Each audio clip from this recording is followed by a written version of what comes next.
नमस्कार दोस्तों, मैं स्मित मिश्रा स्वागत करता हूं एक बार फिर से आप सभी का एमजेटी एजुकेशन में। ग्रेट निकोबार विवाद है क्या? इस पर क्यों घमासान मचा हुआ है सोशल मीडिया से लेकर के हर जगह न्यूज चैनल वगैरह पर। ग्रेट निकोबार आइलैंड में ऐसा क्या होने जा रहा है जिसमें ये कहा जा रहा है कि भाई लाखों करोड़ों पेड़ काटे जाएंगे और उसके अलावा ये अडानी को लाभ पहुंचाने के लिए किया जा रहा है। मतलब तरह तरह के आरोप लग रहे हैं। वहीं दूसरी तरफ ये कहा जा रहा है कि नहीं, ये स्ट्रेटेजिकली बहुत इंपॉर्टेंट चीज है जो बनने जा रहा है। लगभग 80,000 करोड़ का ये प्रोजेक्ट है, ग्रेट निकोबार प्रोजेक्ट। आज की वीडियो में पूरा डिटेल में मैं समझाऊंगा। बहुत ही इत्मीनान से देखिए क्योंकि आज का टॉपिक जो है काफ़ी क्रिटिकल होने वाला है। इसको आप ध्यान से समझना, एंड तक देखना। हो सकता है कुछ ऐसे बीच में पॉइंट्स मिले जिसको मैं अलग से आपको समझाऊं अलग से किसी वीडियो में, लेकिन कोशिश करूंगा सब कुछ एक साथ समराइज करने का। तो आप देखिए आर्टिकल आज के दिन पर यही सब बातें चल रही हैं कि ग्रेट निकोबार आइलैंड में पेड़ों की बड़ी मात्रा में कटाई की जानी है क्योंकि वहां पर भारत सरकार का एक मेगा प्रोजेक्ट होने वाला है, बनने जा रहा है। ये चर्चा तब तेज हो गई जब राहुल गांधी, जो कि लीडर ऑफ अपोजिशन है, एलओपी हैं भारत के, ये पहुंचे ग्रेट निकोबार आइलैंड और वहां जा करके इन्होंने कई जगहों पर, मतलब गुरुद्वारे में भी गए, वहां के जंगलों में भी गए और वीडियोस वगैरह बना करके डाली। और उन्होंने इस चीज़ के बारे में बताया कि यहाँ पर एक मेगा प्रोजेक्ट बनने जा रहा है जो गौतम अडानी को लाभ पहुंचाने के लिए बनेगा, ये उनका कहना था। खैर, यहाँ पर देखिए एनडीटीवी का आर्टिकल है आपके सामने, स्ट्रेटेजिक नेसेसिटी और नॉट डिस्ट्रक्शन। ये सेंटर कहा है ग्रेट निकोबार प्रोजेक्ट पर। केंद्र सरकार का भी इस पर जवाब आया और कहा है कि ये स्ट्रेटेजिकली इंपॉर्टेंट है। अब निकोबार है क्या, इसको समझ लेते हैं मैप से। वीडियो अब यहाँ से शुरुआत होती है, इत्मीनान से बैठिएगा, चैनल को सब्सक्राइब कर लीजिए। देखिए आप देखोगे अगर भारत के मैप में ना, जब भी आप भारत का मैप देखते हो तो अमूमन आप यही बना करके छोड़ देते हो। श्रीलंका और बांग्लादेश तो चलो मुफ्त में हम लोग बना लेते हैं, फ्री में, जबकि अपने देश है नहीं। लेकिन हम लोग कई कई बार ये एरिया ऐड करना भूल जाते हैं। ये है अंडमान निकोबार आइलैंड, ये भी भारत का ही हिस्सा है कि ये सबसे ज्यादा स्ट्रेटेजिकली इंपॉर्टेंट है। ये भारत का आइलैंड है, कभी जमाने में जापान ने भारत को दिया था, एक प्रकार से समझ लो। तो इसमें ऊपर है अंडमान और नीचे है निकोबार। अंडमान द्वीप और निकोबार द्वीप ये सब मिल करके एक अपना यूनियन टेरिटरी के तहत काम करता है, अंडमान एंड निकोबार के नाम से। अब इसके भारत में शामिल होने से फायदे देखिए, ये भारत का हिस्सा है, इस वजह से कितना ज्यादा इंपॉर्टेंट देता है भारत के लिए, कितना फायदा देता है, इसको समझिए। देखिए आप जानते हो अंतर्राष्ट्रीय नियम काम करते हैं समुद्री सीमाओं को लेकर के कि समुद्री बॉर्डर किसका कितना डिसाइड होगा। ये 120 किलोमीटर 200 किलोमीटर ऐसे स्ट्रेटेजिक जोन क्षेत्र होते हैं जो डिसाइड किए गए रहते हैं इंटरनेशनल कम्युनिटी के द्वारा। तो इसमें देखिए अगर हमारा भारत का हिस्सा केवल इतना ही होता तो हम लोग यहीं से केवल 200 किलोमीटर दूरी तक अपना अधिकार क्षेत्र जो होता वो डिसाइड कर पाते। लेकिन अंडमान निकोबार आ जाने की वजह से हम लोग का एक दायरा और मिल जाता है 200 किलोमीटर का, मतलब ये वाला एरिया भी अपना हो जाता है, इतना सारा एरिया और मिल जाता है समुद्री जोन। अब इस समुद्र में मिनरल्स भी मिल सकते हैं, यहाँ पर तेल भी निकल सकता है, यहाँ पर मछलियों का भी, मतलब कि मछुआरे भी काम कर सकते हैं। और यहाँ पर हम लोग स्ट्रेटेजिकली अपने मरीन्स हो या फिर जो भी हो, मतलब ये पूरा पूरा जोन अपना हो जाता है हर प्रकार से, है ना। इस पर कोई सिर्फ गुजरेगी कि नहीं गुजरेगी ये सब हम डिसाइड करते हैं। तो ये स्ट्रेटेजिकली ये इस बात से इंपॉर्टेंट हुआ। दूसरी चीज आप देखते हो, जो जब पढ़े भी होगे जीके में, तो जो सबसे दक्षिणतम बिंदु है अपना वो इंदिरा पॉइंट माना जाता है। इंदिरा पॉइंट कहाँ पर है? इंदिरा पॉइंट यहीं पर है, ग्रेट निकोबार के बिल्कुल नीचे। इंदिरा पॉइंट जो सबसे दक्षिणतम हिस्सा है भारत का, वो उससे अगर हम लोग इंडोनेशिया के जो सुंडा द्वीप है उसको अगर देखें तो इंडोनेशिया से मात्र 145 किलोमीटर की इसकी दूरी पड़ती है। 145 किलोमीटर की दूरी से ही हम लोग अलग होते हैं उससे, है ना। मतलब यहाँ पर बहुत ही सकरा एक क्षेत्र है और इसी बात को लेकर के सब कुछ चल रहा है। अभी इसी को मैं आपको अच्छे से समझाऊंगा। ये 145 किलोमीटर की ही मात्र दूरी है जिसके बीच में यहाँ पर चीज़ें हो रही हैं, जिसको लेकर के विवाद हो रहा है। कारण ये है कि इसी 145 किलोमीटर के बीच से ही चाइना का 80% से ज़्यादा जो माल है वो गुजरता है। आप चाइना का जब भी व्यापार देखोगे जो इस क्षेत्र से होता है ना, चाइना का जो भी व्यापार देखोगे कि जैसे अफ्रीका से अगर कुछ खरीदता है, एशिया से, गल्फ कंट्रीज से जो कुछ खरीदता है, तो चाइना इसी हिस्से से लेकर के गुजरता है। अगर मान लीजिए वो गल्फ कंट्रीज से भी खरीदता है तो स्ट्रेट ऑफ हॉर्मुज से गुजरता था ही, उस पर वही ब्लॉकेट लगा हुआ है। यहाँ से लेकर के जब ये निकलता है तो यहाँ कोलंबो पोर्ट पर स्टे करता है। उसके बाद इसी स्टेट से, यही ग्रेट निकोबार और इंडोनेशिया के बीच से निकाल करके ये अपना स्टेट ऑफ मलक्का से होकर माल गुजारता है। स्टेट ऑफ मलक्का जो है ये यहाँ पर पड़ता है। ये जो सकरा रास्ता है स्टेट ऑफ मलक्का का, ये भी स्ट्रेटेजिकली बहुत ज़्यादा इंपॉर्टेंट है। अभी हुआ क्या ना कि पिछले दिनों में जब देखा गया कि ईरान ने स्टेट ऑफ हॉर्मुज को ब्लॉक करके यूएस तक को कंट्रोल करके रख दिया, यूएस तक को मजबूर कर दिया घुटनों पर टेकने पर, यही चीज अब यहां पर इंडोनेशिया के आसपास में हो सकता है मलक्का स्टेट के साथ। मतलब इंडोनेशिया के साथ अमेरिका ने बड़ी बड़ी साझेदारियां करनी शुरू कर दी हैं। इंडोनेशिया के साथ इंडोनेशिया में बेस बनाने शुरू कर दिए हैं। अभी कुछ दिन पहले मैंने आपको एक अपडेट दिया था कि इंडोनेशिया के साथ बड़ी डिफेंस डील चल रही है। इंडोनेशिया के लीडर्स जो हैं वो अमेरिका का दौरा कर रहे हैं।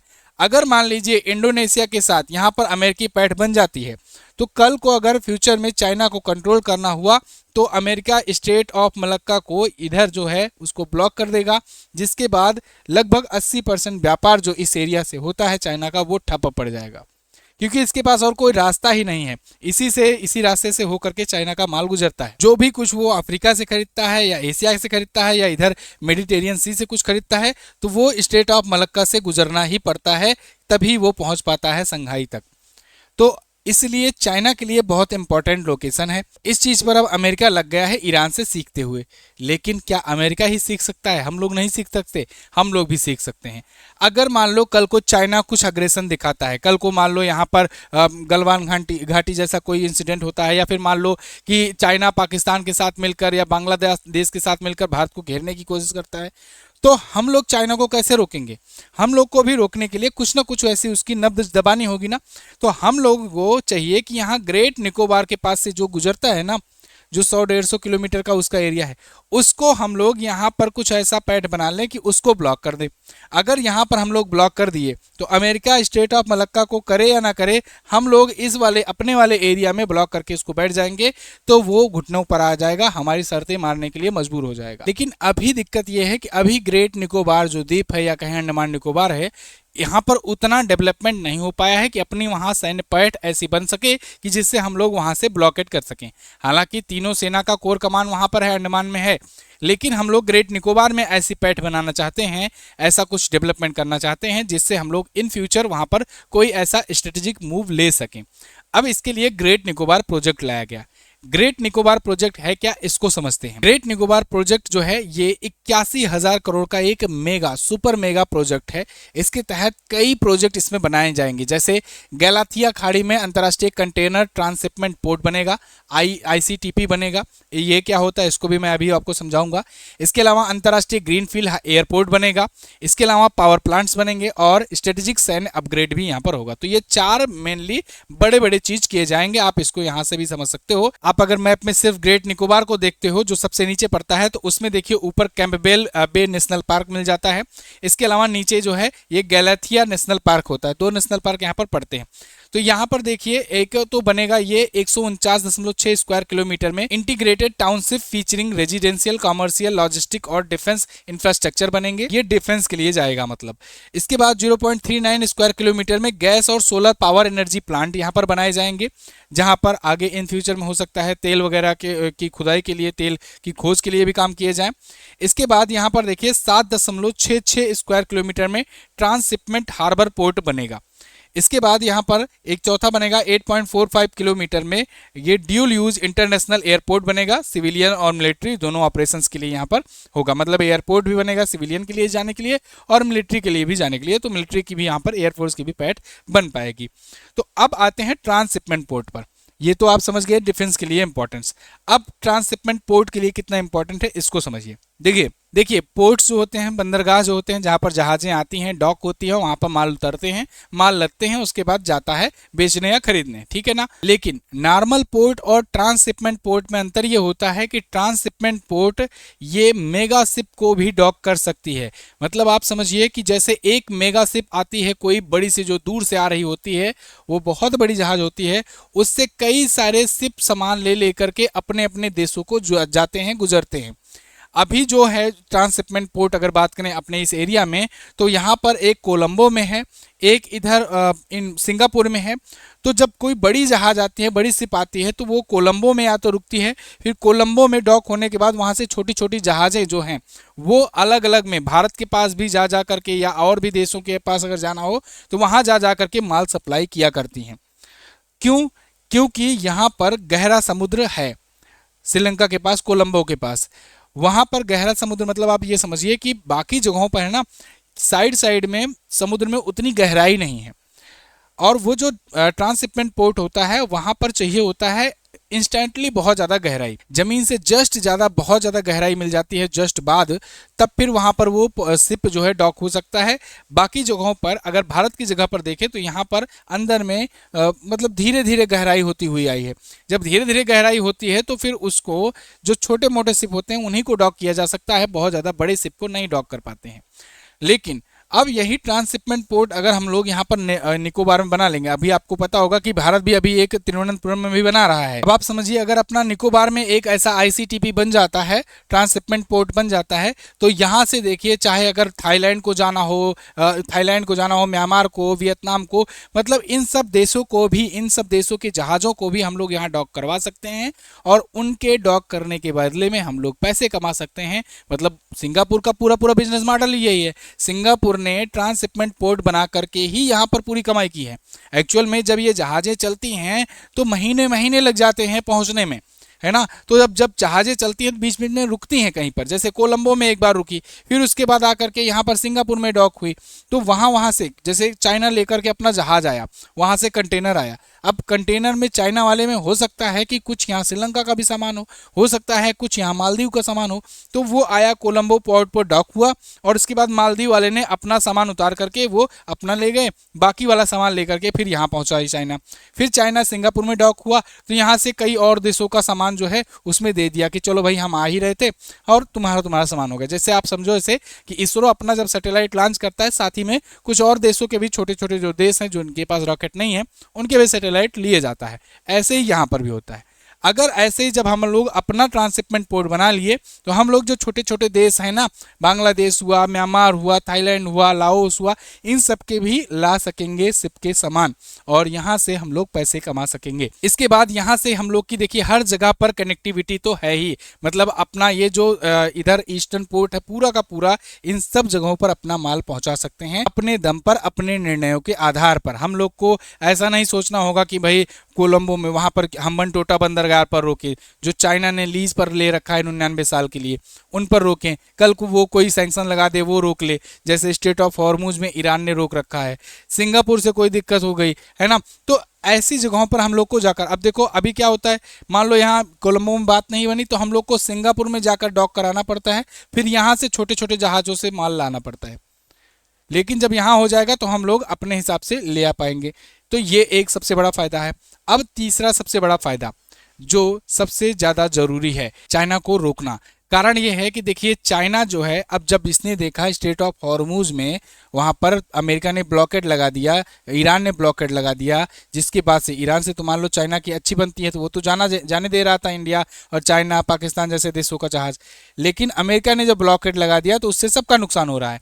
तो अब ऐसे में चाइना को भी ये पता लग गया कि भाई इंडोनेशिया मीटिंग पर मीटिंग कर रहा है अमेरिका के साथ, अमेरिका यहाँ पर घुसपैठ बढ़ाने की कोशिश कर रहा है, तो आगे चल करके वो स्टेट ऑफ मलक्का को या मलक्का स्टेट को वो ब्लॉक कर सकता है। ऐसे में चाइना इसका भी ऑप्शन तलाश रहा है। चाइना गल्फ ऑफ थाईलैंड से एक क्रा नहर बनाने की कोशिश कर रहा है। यहाँ पर एक नहर बना देगा जिससे ये ला करके अपना सामान ऐसे क्रा नहर से, क्रा कैनाल से ही निकाल देगा, इधर जाने भी जरूरत नहीं पड़ेगी। और इधर एक तो उसका समय बचेगा, दूरी बचेगी, और दूसरा इधर पर डिपेंडेंसी कम हो जाएगी। मतलब कल का बी ऑप्शन भी ये तलाश रहा है। दूसरा चीज, आप अगर भारत के मैप में देखो तो इसके पहले और भी वो कोशिश कर चुका है। चाइना लगातार हाथ पांव मारता रहता है। मैंने आपको कई बार वीडियो में बताया भी है चाइना पाकिस्तान इकोनॉमिक कॉरिडोर के बारे में। ये कॉरिडोर यहाँ पीओके होकर के गुजरता है। मतलब हालांकि ये कंप्लीट नहीं हो पाया है सीपीईसी, लेकिन इस पर भी बिलियंस ऑफ डॉलर्स चाइना ने फूंक दिए हैं ऑलरेडी इसी वजह से कि इतनी दूर ना आना पड़े घूम करके, ये यहाँ से भी व्यापार कर सके चाइना पाकिस्तान इकोनॉमिक कॉरिडोर के माध्यम से। इसके अलावा चाइना जो है ये चाइना म्यांमार इकोनॉमिक कॉरिडोर की भी बात करता है, इस पर भी पैसे खर्च कर रहा है, ये भी बनाने की कोशिश में लगा हुआ है। तो मतलब वो भारत को चारों तरफ से घेरने की कोशिश कर रहा है, अपना प्रोजेक्ट पर प्रोजेक्ट जो है इस पर काम कर रहा है लगातार, मतलब पैसे भी खर्चे हैं और काम जारी भी है। तो अब ऐसे में अगर भारत हाथ पे हाथ धर करके बैठ जाएगा और ये सोचेगा कि भाई पेड़ों की कटाई होगी, हम तो पर्यावरण के बहुत ज़्यादा संरक्षी हैं और हमें पेड़ नहीं काटने चाहिए, अगर पेड़ काटेंगे तो फिर क्या हो जाएगा, तो अंततः ऐसी सिचुएशन आएगी कि चाइना कहेगा भाई देखो ऐसा है कि चारों तरफ से हमने घेर रखा है, अब तुम पेड़ बचा लो अपना, है ना, और हमें कब्जा करने दो जमीन को। तो इसके जवाब में भारत ने एक और स्ट्रेटेजी चली। भारत ने कहा, देखिए इसको चाइना अपना कहता है string of pearls. China Bharat को घेरता है, देखिए यहाँ पर इधर चाइना का जो म्यांमार इकोनॉमिक कॉरिडोर है, इधर चाइना पाकिस्तान इकोनॉमिक कॉरिडोर के तहत ग्वादर बंदरगाह है और यहाँ सूडान में। तो ऐसी ऐसी जगहों पर स्ट्रेटेजिकली ये यहाँ पर कब्जा करके बैठा है। इधर श्रीलंका में, इधर हम्बनटोटा बंदरगाह मैंने आपको बताया। तो भारत को ये जो घेरता है इसे बोलता है कि हम तो स्ट्रिंग ऑफ पर्ल्स बना रहे हैं, हम तो स्ट्रिंग ऑफ पर्ल्स बना रहे हैं, मोतियों का माला बना रहे हैं। तो भारत ने कहा ठीक है, तुम माला पहनाओगे, हम तुमको हार पहनाएंगे। भारत ने इसके लिए एक नई पॉलिसी शुरू की। भारत ने कहा कि हम इंडिया का नेकलेस ऑफ डायमंड बनाएंगे, हम हार बनाएंगे, वो भी हीरे का हार। तो भारत ने क्या किया, इधर ओमान से, उसके बाद नीचे इधर सेशल्स से, इधर ग्रेट निकोबार, फिर उसके बाद सिंगापुर होते हुए इधर वियतनाम, फिर इधर जापान, इधर मंगोलिया, उसके बाद फिर इधर आपका आ जाओ ईरान का जो चाबहार पोर्ट है ये, फिर ओमान। तो ऐसे ऐसे ये इतना घेर रहे थे भारत को, ये इनके और पीछे पीछे घेर रहा है। जैसे वो होता नहीं था पुराने फिल्मों में कि अपने चारों तरफ देखो कि हमारे आदमियों ने घेर रखा है, तो उसके बाद फिर वो हीरो कहता था कि उसके भी पीछे, उन लोग के पीछे देखो कि पुलिस ने सबको घेर रखा है ना, या फिर हमारे आदमियों ने तुम्हारे आदमियों को घेर रखा है। कुछ वैसे ही है। चाइना यहाँ पर स्ट्रिंग ऑफ पर्ल्स बनाकर भारत को घेर रहा था, तो भारत ने यहाँ पर कहा कि हम नेकलेस ऑफ डायमंड पहनाएंगे, हीरे जड़ा हार बनाएंगे। तो इसी तर्ज पर यहाँ का जो स्ट्रेटेजिकली इंपॉर्टेंस है ये बहुत ज़्यादा महत्वपूर्ण हो जाता है। अब आप बताइए मुझे, राहुल गांधी जी जो ये कह रहे हैं कि नहीं यहाँ पर पेड़ बचाना चाहिए, यहाँ पर जनजातियाँ बचानी चाहिए, ये कितना सही है। खैर इसको लेकर के भी सरकार ने आज क्लेरिफिकेशन दिया है। सरकार ने पूरा एक लंबा चिट्ठा जारी करके बताया है कि ये कितना इंपॉर्टेंस है। अभी स्ट्रेट ऑफ हॉर्मुज से हमने सीख लिया है और ये सीख लेना और तुरंत उस पर एक्शन करना बहुत ज़रूरी है, क्योंकि ये सब चीज़ें बनने में समय भी लगता है। ऐसा तो है नहीं कि भाई अब कल को चाइना ने अटैक करना शुरू कर दिया या फिर चाइना ने घेरना शुरू कर दिया, ब्लॉक करना शुरू कर दिया, तो अब हम चल रहे हैं प्रोजेक्ट बनाने।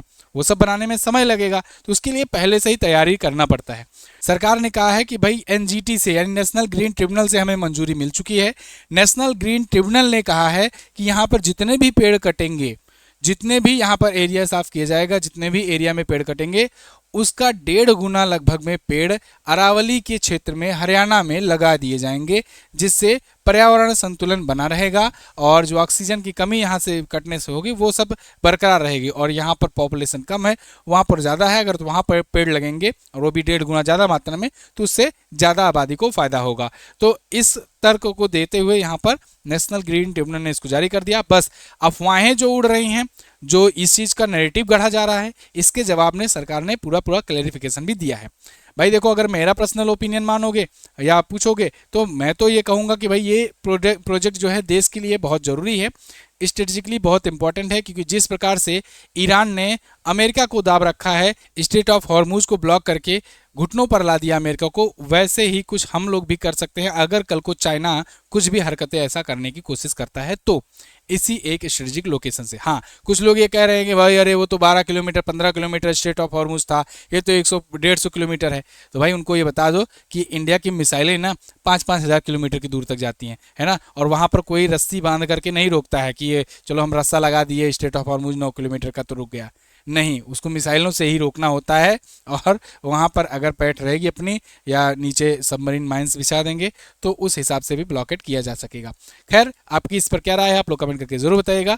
जनवरी से मार्च की ई बुक आ चुकी है मात्र 49 में, आप इसे ले सकते हैं। इसके अलावा भी 6 मंथ की और 1 ईयर की भी ई बुक वगैरह सब आपको MZT ऐप पर मिल जाएगी। MZT app Google play store पर मिल जाएगा या फिर इस नंबर पर व्हाट्सएप करके आप UPI के माध्यम से भी ई बुक ले सकते हैं। चैनल को सब्सक्राइब कीजिए अगर ये वीडियो पसंद आई तो। मिलते हैं अगली वीडियो में, तब तक के लिए नमस्कार, जय हिंद, वंदे मातरम।